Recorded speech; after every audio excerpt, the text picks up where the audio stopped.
subjetividades. Então, aqui a gente vai ter a presença de Zaiane, Brenda e Daiane, que são atualmente mestrandas e doutorandas do PPGAL, que é o Programa de Pós-Graduação em Arquitetura e Urbanismo da Faculdade de Arquitetura, da UFBA, né? E em algumas eu sou orientanda, outras orientadora, outras eu sou co-orientadora e outras eu sou apenas uma professora que está dando apoio na pesquisa orientada, que é o caso de Zaiane. E é com muito carinho que eu recebo vocês. E o tema da mesa é Cidades, Cultura e Natureza em Perspectiva, que foi a temática que atravessa os 3 trabalhos de vocês, né? Então vamos passar aqui, eu vou falar um pouquinho do que é a abordagem socioecológica. Ela tem esse objetivo de trabalhar um tripé, são as ecológicas, que na verdade a ecologia é algo que é comum, né, que é uma coisa que é unificada, que é trabalhar o estudo da nossa casa, como a professora Dange falou na mesa anterior. A ecologia, ela surgiu no século XIX, Haeckel cunhou esse termo para dizer que a gente estava indo para um caminho, pela Revolução Industrial, um caminho onde a gente estava esquecendo de cuidar da nossa casa. E a gente continuou nesse caminho no século XX inteiro, né? E se a gente deixar, a gente vai continuar nesse caminho até consumir todo o planeta. Para que isso não aconteça, algumas pessoas estão retomando, alguns autores, pessoas como nós, estamos retomando essa origem. E cuidar da nossa casa significa cuidar de nós mesmos e do planeta. E entre nós e o planeta tem várias escalas. Aí tem a escala do bairro, tem a escala da cidade pequena, da cidade intermediária e da cidade média, quase grande. Que elas estão trabalhando em 3 cidades diferentes. Isso é interessante nessa mesa. Uma cidade intermediária no interior do Ceará, uma cidade pequena no interior da Bahia e uma cidade média, que é não na região metropolitana, mas próximo, que é Feira de Santana, aqui com Daiane.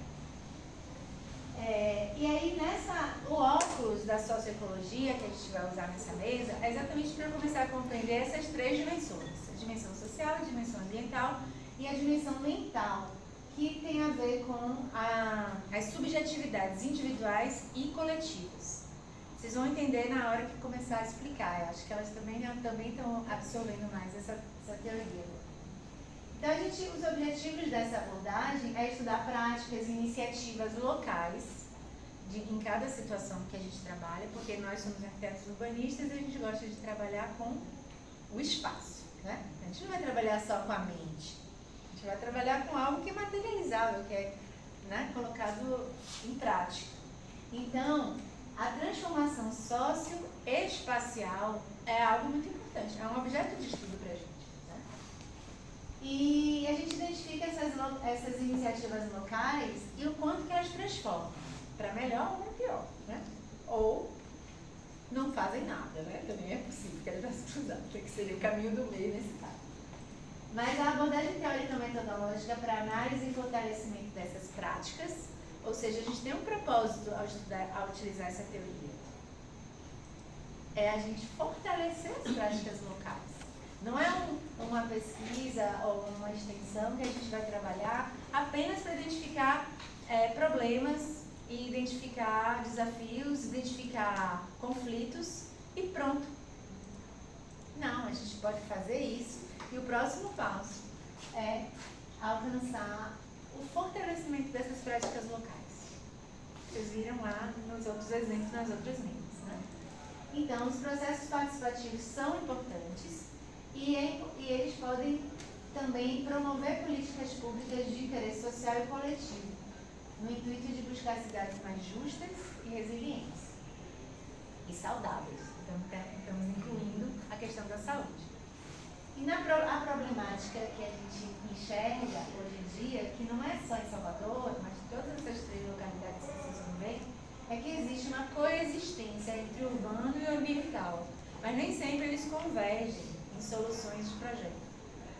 Eles estão trabalhando separadamente. Toda vez que vem a questão ambiental, muitas vezes ela vem em conflito com a questão urbana. Tem vários autores que trabalham nessa lógica do ambiental e o urbano em conflito. Tá? A gente está buscando também onde que eles convergem e acontecem um salto de diferença e de melhoria do espaço. Melhoria da condição do habitar, entendido pela sua inserção urbana. Então, o habitar, com R, é um conceito diferente do habitat. E também é um conceito diferente da habitação. Né?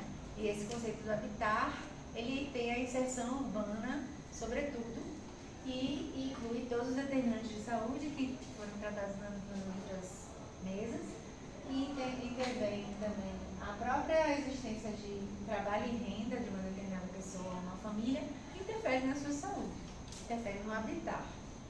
A própria acessibilidade, a mobilidade, como chegar até lá, interfere no seu habitar. E todos esses outros componentes. Então, é para além da unidade habitacional. Né? E o que mais? Os espaços públicos com qualidades necessárias a um bem viver saudável, individual e coletivo. A saúde também tem a ver com a conexão com as pessoas, com outros seres, pessoas, seres vivos de todas as naturezas. Então, a abordagem socioecológica é um óculos, eu brinco dizendo que é um óculos, que a gente pode viver nossa vida, trabalhar, fazer estudos e não usar essa abordagem, usar outras. Mas se a gente quiser experimentar, eu fiz um convite para elas. Vamos experimentar numa mesa de conversa da UFA, pegar os projetos de vocês e usar um óculos da abordagem socioecológica, só para ver o que acontece.